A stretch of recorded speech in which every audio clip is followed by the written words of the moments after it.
Il faut se méfier des habitudes, des choses qui semblent acquises et dont on finit par ne plus mesurer la valeur. Il y a 150 ans en France, il était interdit de faire grève. La journée de travail était de 12 heures. En cas de maladie, d'accident au travail ou de grossesse, chacun ne pouvait compter que sur lui-même ou sur ses proches. Être seul ou isolé, c'est être fragile. C'est en se regroupant que les salariés ont inventé des solutions de secours mutuels et qu'ils ont obtenu des avancées sociales.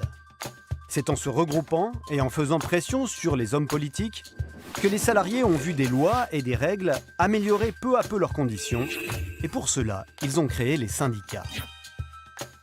La sécurité sociale, c'est-à-dire l'assurance maladie, les allocations familiales, la retraite, mais aussi l'assurance chômage, les conventions collectives, la limitation du temps de travail ou l'obligation d'un jour de repos hebdomadaire, tous ces acquis sociaux ont été obtenus par l'action collective et syndicale, et FO en a été partie prenante, voire à l'initiative. Ces conquêtes et ces droits sont aujourd'hui menacés. Et l'outil majeur pour les préserver, c'est le syndicat. Le syndicat d'une usine, d'une ville, d'un département, d'un secteur d'activité, jusqu'à se regrouper en interprofessionnels, tous secteurs confondus, publics comme privés. La force de FO, ce sont ses adhérents qui décident démocratiquement de l'action de leur syndicat. Salariés, chômeurs, retraités, jeunes à la recherche d'un premier emploi, ouvriers, employés comme cadres, chacun a sa place à FO sur le principe de la solidarité entre tous les salariés.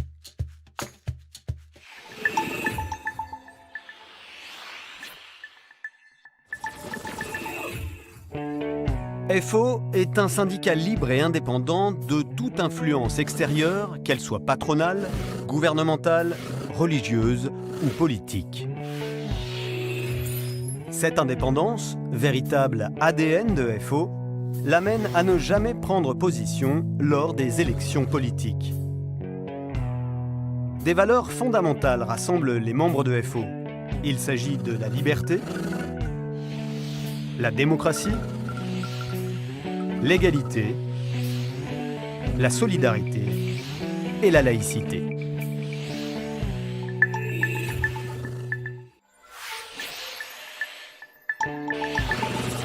Adhérer à FO, c'est se défendre individuellement et collectivement en portant des valeurs partagées.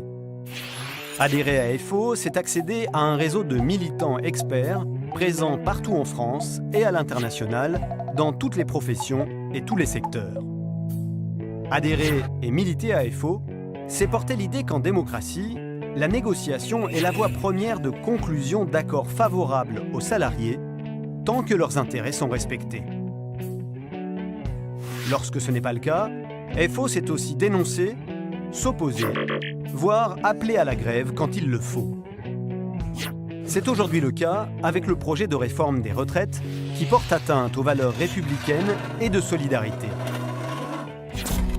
Ce que nous avons gagné, ne le perdons pas.